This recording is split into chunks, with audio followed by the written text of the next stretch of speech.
अस्सलाम वालेकुम, बिस्मिल्लाहिर्रहमानिर्रहीम। क्रेनियम क्लिनिकल हेड इंजरीज़ आ जाती हैं। हेड इंजरीज़ में उन्होंने कुछ खास नहीं बताया, बस इतना बताया हुआ है कि भाई डेथ और डिसेबिलिटी का मेजर कॉज हेड इंजरीज़ होती हैं। हेड इंजरीज़ इसलिए इंपॉर्टेंट होती हैं क्योंकि एक नंबर 1 मसला ये है कि कॉन्शियसनेस जो है उसका प्रॉब्लम हो रहा होता है, वो डिस्टर्ब हो रही है। दूसरा, इसकी कॉम्प्लिकेशंस जो होती हैं वो सीरियस किस्म की होती हैं कि ब्रेन को इंजरी, इन्फेक्शन, हेमरेज या क्रेनियल नर्व का प्रॉब्लम क्रिएट हो सकता है। तीसरी बात, ये एज उन्होंने ग्रुप बताया हुआ है कि इसके अंदर एज ग्रुप के अंदर हो रही होती है। और चौथी बात आ जाती है कि मोटरसाइकिल वगैरह एक्सीडेंट जो होते हैं, व्हीकल एक्सीडेंट, उसके अंदर ये हेड इंजरीज़ प्रोड्यूस हो रही होती हैं। फिर हेडेक्स और फेशियल पेन आ जाती है बात कि भाई नॉर्मली जो हेडेक्स होते हैं वो बेनाइन होते हैं और वो टेंशन, फटीग वगैरह की वजह से हो रहे होते हैं। लेकिन हेडेक्स जो हैं वो हमें कोई सीरियस प्रॉब्लम की तरफ भी इंडिकेशन दे सकते हैं, जैसे कोई इंट्राक्रेनियल प्रॉब्लम है, कोई ब्रेन ट्यूमर है या सबएरेक्नॉइड हेमरेज है या मेनिंजाइटिस है, तो उसके अंदर भी हेडेक एक जो होता है वो हमें इंडिकेटर होता है।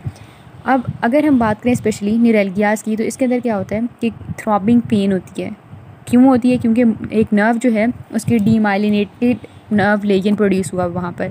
और फेशियल पेन का कॉमन काज डीमाइलिनेटेड नर्व लेजन होता है।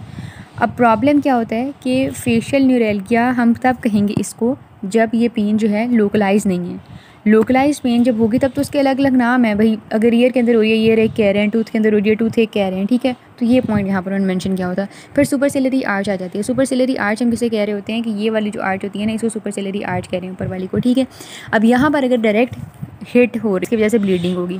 अब जो सारे जो ऑर्बिट के गिर्द वाली जो प्रोपोर्शन है ना, यहाँ पर क्या होगा कि ये स्किन, टिश्यू, फ्लूइड और ब्लड जो होगा, यहाँ पर ब्रूजिंग हो जाएगी स्किन की। टिश्यू, फ्लूइड और जो ब्लड है वो यहाँ पर एक्यूमुलेट हो जाएगा कनेक्टिव टिश्यू के सराउंडिंग वाली प्लेस में। और क्या होगा कि वो सुपीरियर आईलेड और अराउंड द आई वहाँ पर एक्यूमुलेट हो जाएगा, जिसकी वजह से जो प्रेजेंटेशन होगी वो ब्लैक आई की फॉर्म में होगी।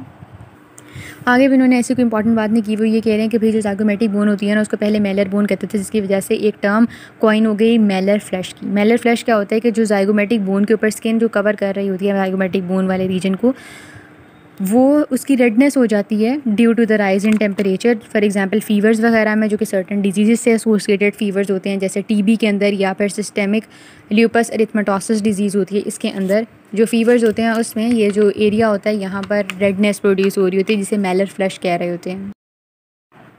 फिर लिफोर्ड फ्रैक्चर आ जाते हैं जो कि मैक्सिला के फ्रैक्चर हैं, ठीक है। अब क्या होता है कि मैक्सिला एंड एसोसिएटेड बोन के फ्रैक्चर, फॉर एग्जांपल ये कोई अपर लिम्ब की बोन है, यहाँ पर अगर फ्रैक्चर लाइन है तो इसका मतलब है कि ये वाला पार्ट टूट के अलग हो रहा है। लिफोर्ड 3 तरह के फ्रैक्चर्स होते हैं। टाइप 1 के अंदर फ्रैक्चर लाइन यहाँ डेवलप हो रही होती है, यहाँ पर फ्रैक्चर लाइन ये थी, ठीक है।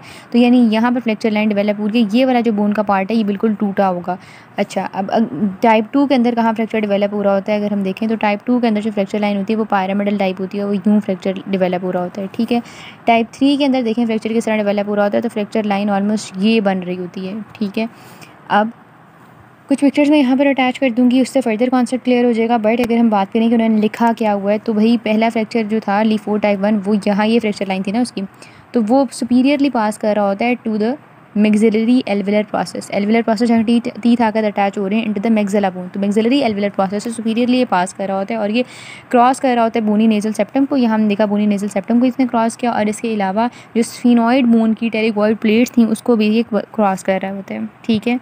स्फीनॉइड बोन की टेरिगॉइड प्लेट्स, ये फ्रैक्चर उनको भी क्रॉस कर रहा है।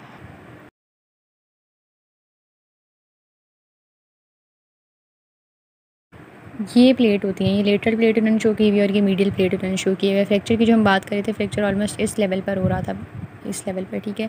तो अगर हम इन प्लेट्स को देखें तो वो ये कह रहे हैं कि वो इन प्लेट को भी क्रॉस कर सकती है। ये जो नीचे वाले प्रोसेस से इसकी निकल रही हैं इनको हम प्लेट कह रहे हैं, ठीक है।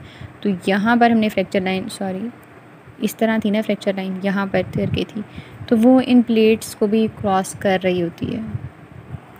अब लिफोर्ड टाइप 2 फ्रैक्चर की बात करें अगर, तो लिफोर्ड टाइप 2 में हमने कहा था कि पायरामिडल शेप तरह का फ्रैक्चर हो रहा होता है, यूँ करके फ्रैक्चर हो रहा होता है। अब अगर हम देखें कि क्या होता है कि भाई जो मैक्सिलरी साइनस होते हैं ना, उस फ्रैक्चर, इसके अलावा इंफ्रा ऑर्बिटल मार्जिन से पास कर रहा है, ठीक है।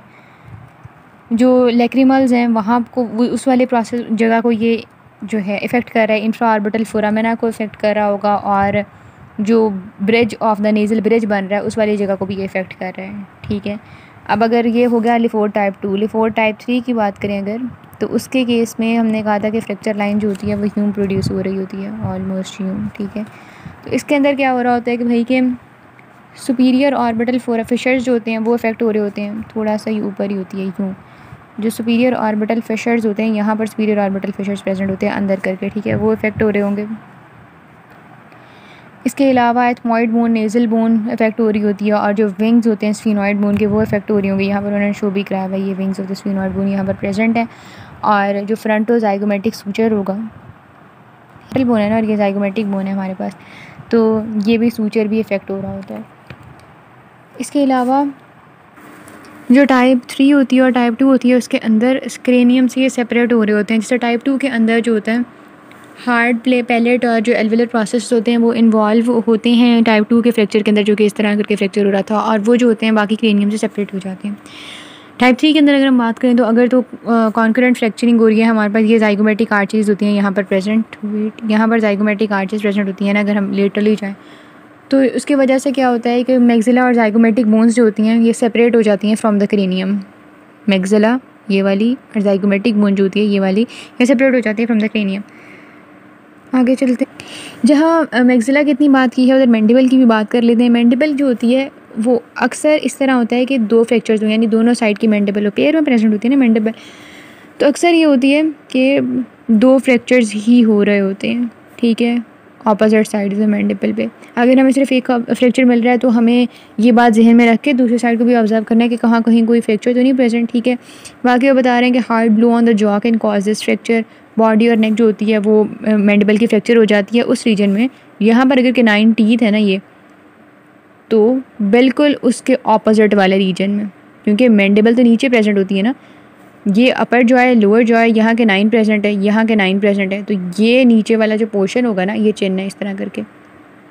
Wait let me make it somehow clear. ये चिन्ह है उस बंदे की, ये उस बंदे के 9 प्रेजेंट है, अपर एंड लोअर के 9, और यहाँ पर जो है ये इस पॉइंट पर ये फ्रैक्चर हो रहा हो सकता है, ठीक है। हार्ड ब्लो हो रही हो यहाँ पर तो फ्रैक्चर हो सकता है, ठीक है। अच्छा, अब क्या होता है कि फ्रैक्चर जो होता है डिफरेंट मैंडिबल के, अगर हम बोन को पढ़ें तो हमारे नज़र आता है कि वहाँ पर डिफरेंट प्रोसेसेस होते हैं मैंडिबल बोन के, जो कि उन्होंने यहाँ पर भी शो कराए हुए हैं, ठीक है। तो अब अगर हम देखें तो डिफरेंट तरह के फ्रैक्चर्स होते हैं। जैसे हमारे पास कोरोनॉइड प्रोसेस का फ्रैक्चर होता है। कोरोनॉइड प्रोसेस का फ्रैक्चर जो होता है ये सिंगल फ्रैक्चर ही हो रहे होते हैं एक ही तरफ, ठीक है। फिर आ जाती है नेक ऑफ मैंडिबल का फ्रैक्चर, ठीक है। नेक ऑफ मैंडिबल का फ्रैक्चर जो होता है और ये ट्रांसवर्स फ्रैक्चर होता है, और इसकी वजह से नेक ऑफ मैंडिबल की वजह से, कि फ्रैक्चर की वजह से TMJ इफेक्ट हो रहा होता है, ठीक है। TMJ भी उसी साइड का डिसलोकेट हो रहा होता है जिस साइड का नेक ऑफ मैंडिबल का फ्रैक्चर हो रहा होगा, ठीक है। अच्छा, ये जो B वाला फ्रैक्चर है ये नेक ऑफ मैंडिबल का फ्रैक्चर है। तो नेक के फ्रैक्चर में टेम्पोरल मैंडिबुलर जॉइंट भी जो होता है उसी साइड का इफेक्ट हो रहा होता है, ठीक है। मूविंग अहेड हमारे पास जो एंगल ऑफ मैंडिबल होता है उसका फ्रैक्चर भी हो सकता है। एंगल ऑफ मैंडिबल का फ्रैक्चर अगर हम यहीं पर देखें तो पता लग रहा है कि भाई ऑब्लिक फ्रैक्चर होता है, ठीक है। वजह से यहीं पर देखें तो थर्ड मोलर टीथ जो है वो इन्वॉल्व हो रहा होता है। फिर आ जाता है भाई बॉडी बच गई है, बॉडी का फ्रैक्चर भी हो सकता है। तो बॉडी का फ्रैक्चर जो होता है वो केनाइन टीथ के जो होती है ना लाइन, उसके अंदर से पास कर रहा होता है, ठीक है। तो ये थे मैंडिबल के फ्रैक्चर्स। फिर आगे इन्होंने इस तरह की बात की हुई है कि भाई जैसे कुछ लोग होते हैं ना कि जो अपना फॉर एग्जांपल कोई टीथ अगर एक्सट्रैक्ट करवा लेते हैं तो क्या होता है कि ये जो एल्वेलर मार्जिन बना होता है, जो बोन के अंदर एक प्रोसेस सा बना होता है कि जिसके अंदर उसने टूथ को रिजाइड करना होता है, तो वो फिर प्रोसेस जो होता है वो नॉर्मल होना शुरू हो जाता है, उससे वो नॉर्मल होना शुरू हो जाता है, वो अडेप्ट करने लग जाता है उस टूथ की कमी, ठीक है। तो यानी बोन रिजॉल्व करती है और बोन जो है अपनी फ्लैट हो जाती है, ठीक है। अब इसके केस में एक और काम जो होता है वो यहाँ पर ये होता है कि कुछ केसेस में जब टूथ एक्सट्रैक्ट किया तो ये जो मेंटल फोरामेन है ना ये भी डिसअपेयर हो जाता है, ठीक है। मेंटल फोरामेन डिसअपेयर होगा तो मसला क्या होगा कि भाई मेंटल नर्व जो है वो अब वहाँ पर एक्सपोज हो गई है, उसकी इंजरी हो सकती है, ठीक है। यही बात उन्होंने यहाँ पर लिखी हुई है। इसके अलावा उन्होंने जो बात बताई हुई है वो ये है कि भाई कि कोई भी डेंटल प्रोस्थेसिस अगर हमने अप्लाई की हुई है, कोई भी चीज़ अप्लाई की हुई है फॉर डेंटल प्रोसीजर, तो वो क्या कर सकती है कि वो कोई प्रेशर वगैरह एक्सर्ट कर सकती है ऑन द मेंटल नर्व, जिसकी वजह से पेन हो सकती है। जैसे लोगों को ब्रेसेस के अंदर ब्रेसेस जब अप्लाई किए होते हैं उन लोगों ने, तो उन्हें पेन एक्सपीरियंस वो कर रहे होते हैं, ठीक है। इसके अलावा जब उन लोगों में जिनके अंदर टीथ का कम्प्लीटली लॉस हो जाता है तो उनके पास पहली बात तो ये है कि फेस की जो वर्टिकल डायमेंशन होती है वो थोड़ी डिक्रीज़ हो जाती है, ठीक है। जो मैंडिबुलर ओवर क्लोजर प्रोड्यूस हो रहा होता है, प्रोग्नेथिज्म मैंडिबुलर प्रोग्नेथिज्म जो प्रोड्यूस हो रही होती है वो नहीं हो रहा होता, वो भी डिक्रीज़ हो जाता है, ठीक है। अब होगा क्या कि एक डीप क्रिएसेस प्रोड्यूस हो जाएंगे। जिन लोगों के दांत नहीं होते उनके माउथ के साथ से कॉर्नर ऑफ द माउथ से पोस्टीरियर तरफ को क्रीजेस प्रोड्यूस हुई होती हैं। ठीक है, तो ये तो तीनों चीज़ें जो थी mandibular over closure vertical facial dimension, दोनों चीज़ों का कम होना और साथ ही साथ जो डीप क्रीजेस डेवलप होती हैं, ये तीनों चीज़ें वही हैं कि अगर हम किसी ऐसे पर्सन को ऑब्जर्व करें जिसमें टूथ रिमूवल हुआ हुआ है, लॉस ऑफ ऑल टीथ हुआ हुआ है, तो हम देख सकते हैं।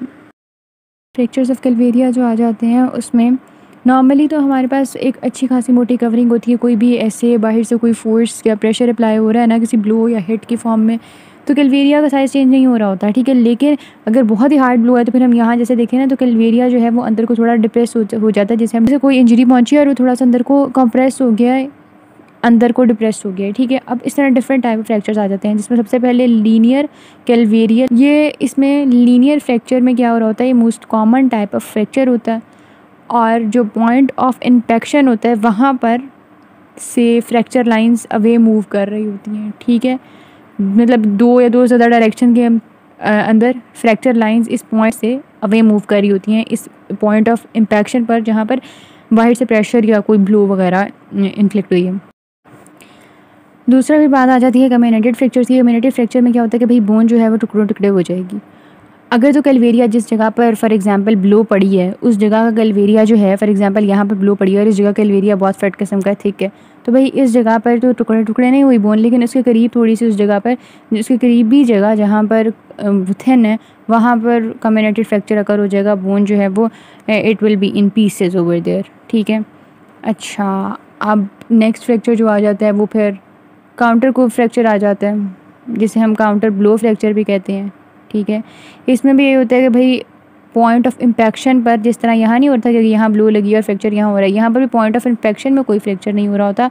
ठीक है, लेकिन on the opposite side of the cranium पर